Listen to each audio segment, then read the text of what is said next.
Assalamualaikum warahmatullahi wabarakatuh. Bismillahirrahmanirrahim. La haula wala quwwata illa billahil aliyil azim. Amma ba'du. Yang saya hormati Bapak Dr. Asep Maulana MPD selaku pengampu mata kuliah Tarjamah Foriyah. Di sini saya Hudan Nur Karim dari PBAB 2 UNH Jember akan mempresentasikan hasil terjemahan saya dari video yang berjudul Ila Ayil Mada yang bagi Anuhibba Auladana.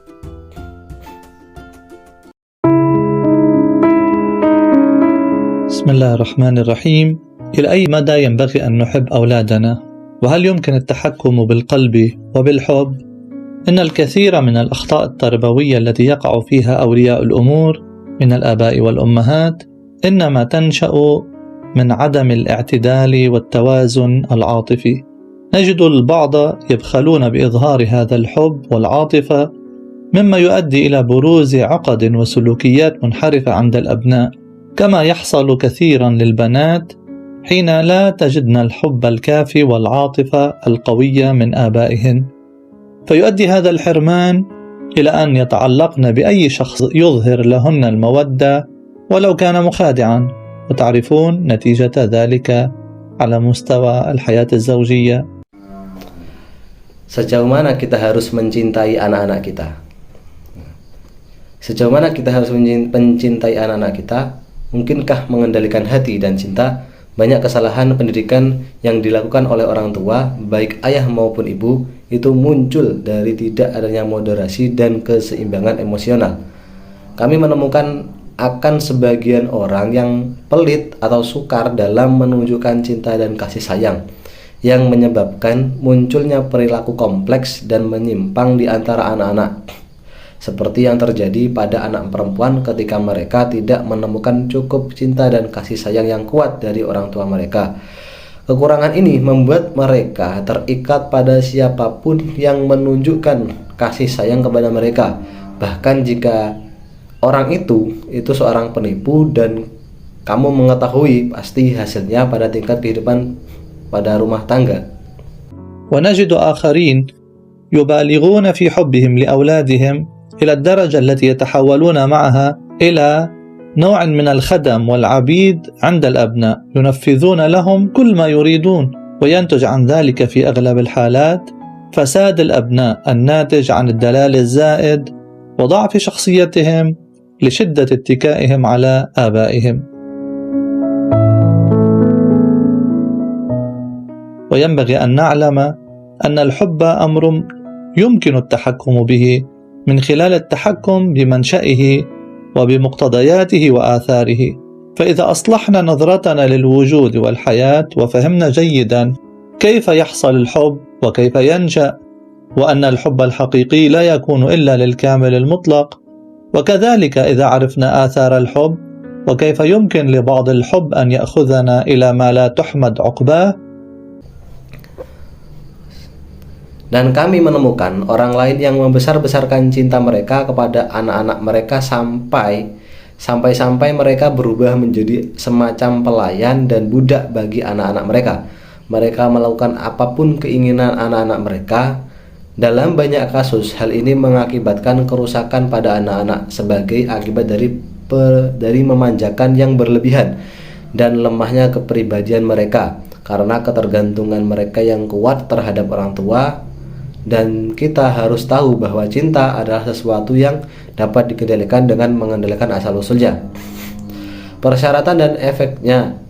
Jadi jika kita mengoreksi pandangan kita tentang keberadaan dan kehidupan, maka kita akan memahami dengan baik bagaimana cinta itu terjadi dan bagaimana itu muncul.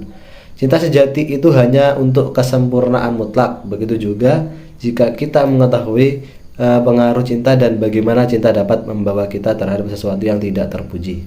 كل هذه المعارف يمكن أن توقظ الفطرة فينا مما يؤدي إلى تعديل الحب بعد فهمه، خصوصا إذا علمنا أن حبنا الزائد لأولادنا قد يكون ناشئا من عقد ونقص فينا سعينا لملئه فقط بهذه الطريقة. مثلا من كانت حياته فارغة من المعنى والأهداف العظيمة والسعي الجيد، فإنه يتعلق بأي إنسان يمكن أن يبادله الحب أو بعض المصالح.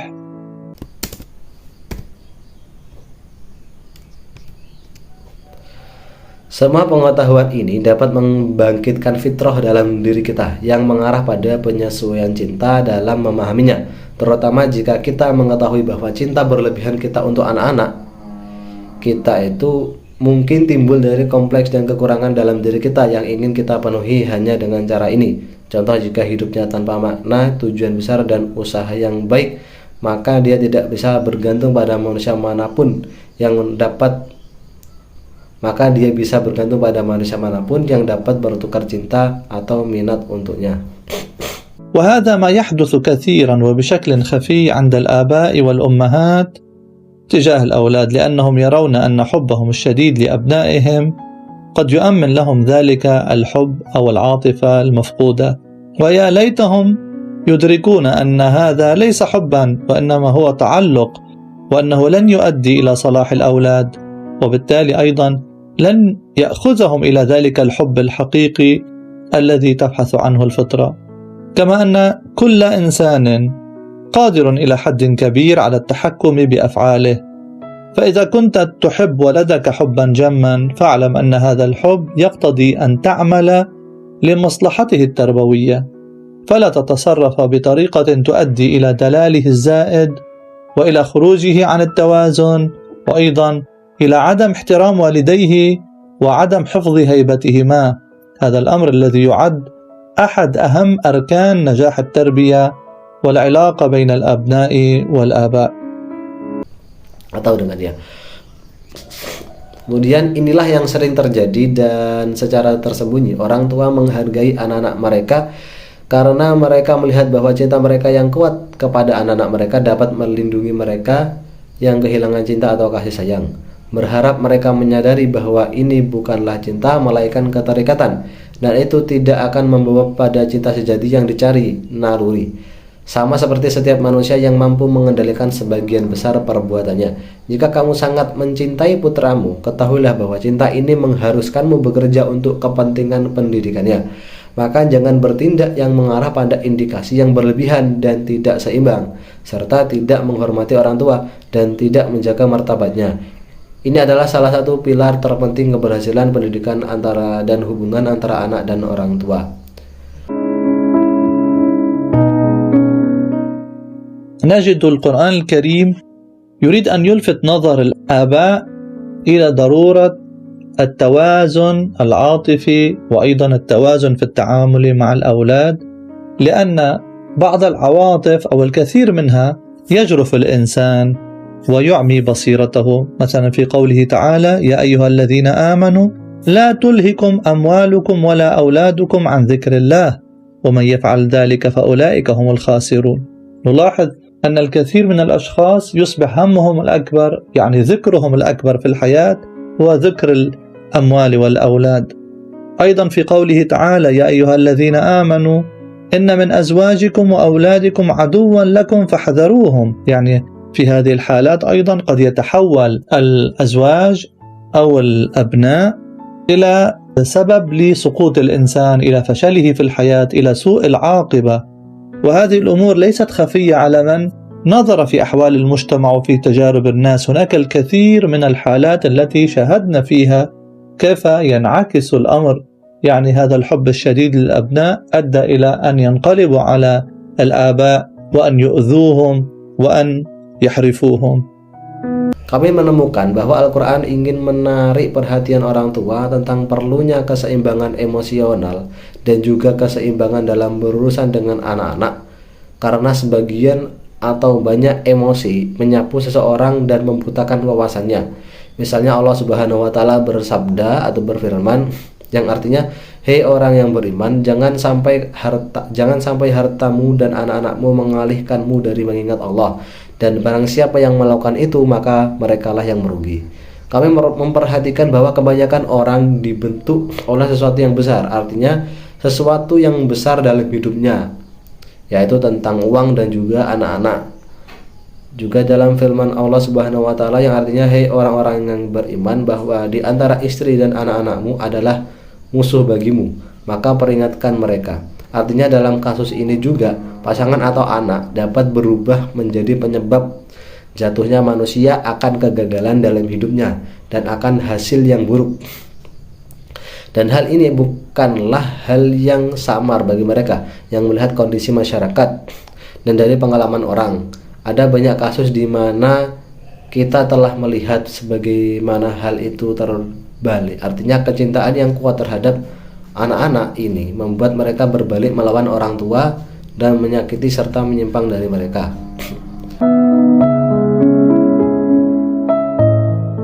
عن رسول الله صلى الله عليه وآله لابن مسعود: يا ابن مسعود، لا تحملنك الشفقة على أهلك وولدك على الدخول في المعاصي والحرام، فإن الله تعالى يقول: يوم لا ينفع مال ولا بنون إلا من أتى الله بقلب سليم. هناك الكثير من الأشخاص، يعني الآباء والأمهات، يرتكبون المحرمات فقط لأجل تأمين بعض الأمور التي يطالب بها الأولاد، يخرجون عن الحدود الشرعية لأجل ذلك. كثيرا ما نلاحظ هذا الأمر، يريدون لأبنائهم أن يكونوا راضين عنهم، والأولاد يصعب أن يرضوا عن الآباء والأمهات كثيرا، فيبالغ الآباء في تأمين ذلك مما يؤدي إلى انحرافهم. Dari Rasulullah SAW untuk Ibnu Mas'ud: wahai Ibnu Mas'ud, jangan biarkan rasa kasihanmu pada keluargamu dan putramu membuatmu masuk ke dalam kemaksiatan dan hal yang dilarang. Karena Allah Subhanahu wa taala berfirman, pada hari di mana harta dan anak-anak tidak bermanfaat kecuali orang-orang yang datang kepada Allah dengan hati yang bersih. Ada banyak sekali orang, yaitu orang tua, yaitu bapak dan ibu, yang hanya melakukan hal-hal yang diharamkan untuk mengamankan sebagian dari hal-hal yang diminta oleh anak-anaknya. Mereka melampaui batas hukum. Untuk itu kita sering memperhatikan hal ini. Mereka ingin anak-anak mereka puas dengan mereka. Sulit bagi anak-anak untuk puas dengan ayah dan ibunya, sehingga orang tua melebih-lebihkan dalam memastikannya, yang mengarah pada penyimpangan mereka.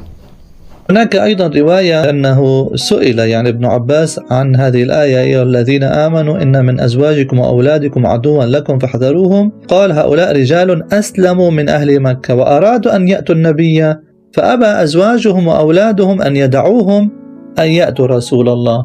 يعني حتى في تلك المرحلة العصيبة والحساسة التي كان يفترض بهؤلاء أن يهاجروا إلى رسول الله وأن ينصروه، ما منعهم هو الأولاد أو الأزواج.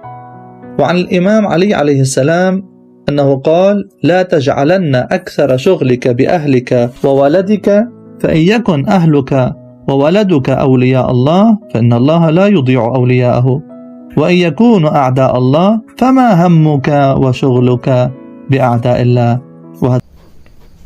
Ada juga riwayat yang ditanyakan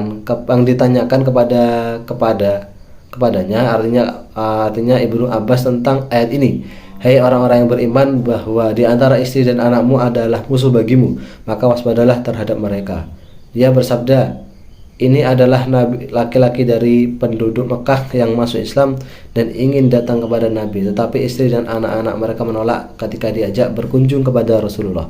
Maksud saya, bahkan pada saat yang sulit dan sensitif itu, di tahap di mana mereka seharusnya hijrah kepada Rasulullah dan membantunya, yang menghalangi mereka adalah anak-anak atau istri-istri mereka. Dari Imam Ali alaihissalam, beliau berkata, janganlah kamu terlalu mementingkan keluarga dan anak-anakmu, maka hendaklah keluargamu dan anak-anakmu menjadi wali Allah, karena Allah tidak menyia-nyiakan para kekasihnya. Dan jika mereka adalah musuh Allah, lalu apa urusanmu dan pedulimu dengan musuh-musuh Allah? الحديث يطالبنا بالتوازن العاطفي، يعني أيضا التوازن المسلكي، لأن الإنسان ينبغي أن يعطي لكل حقه من الاهتمام والتربية. إن أفنى الإنسان عمره وجهده لأجل إسعاد أولاده فهذا أيضا فيه تضييع. ينبغي الإنسان أن يعلم أنه في بعض الحالات ينبغي أن يكون مقتصدا في علاقاته وفي تعامله حتى مع أقرب الناس إليه لكي لا يفسدهم كما أشرنا.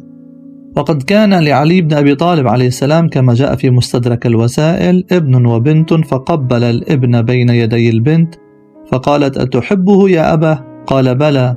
قال: ظننت أنك لا تحب أحدا من دون الله. فبكى ثم قال الحب لله والشفقة للأولاد.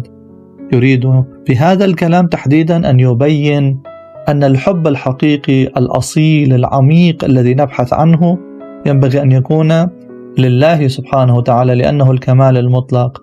إن كنا نريد أن نحب حقا ينبغي أن نلتفت إلى هذا الحب الحقيقي، لأنه هو الذي يوجه عواطفنا بشكل صحيح.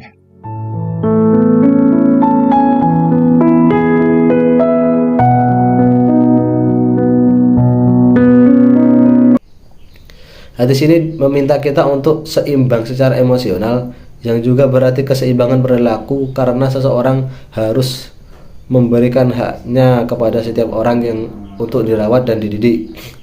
Jika seseorang telah menghabiskan hidup dan usahanya untuk membahagiakan anak-anaknya, ini juga termasuk pemborosan. Seseorang harus tahu bahwa dalam beberapa kasus ia harus berhemat dalam hubungan dan urusannya, bahkan dengan orang-orang terdekatnya, agar ia tidak memanjakan mereka seperti yang kami tunjukkan. Ali bin Abi Thalib alaihissalam, sebagaimana dinyatakan dalam Mustadrak Al-Wasail, memiliki seorang putra dan putri. Jadi dia mencium putranya di depan putrinya. Kemudian putrinya bertanya, apakah kamu mencintainya ya? Ali alaihissalam menjawab, ya. Putrinya berkata, saya pikir kamu tidak mencintai siapapun selain Allah. Lalu Ali pun menangis. Cinta adalah untuk Tuhan dan kasih sayang untuk anak-anak. Dia ingin dengan perkataan ini secara khusus menunjukkan bahwa cinta sejati, otentik dan mendalam yang kita cari seharusnya untuk Tuhan yang Maha Kuasa atau Allah Subhanahu wa taala, kepada Allah Subhanahu wa taala, karena Dia adalah kesempurnaan yang mutlak. And I'll be gone.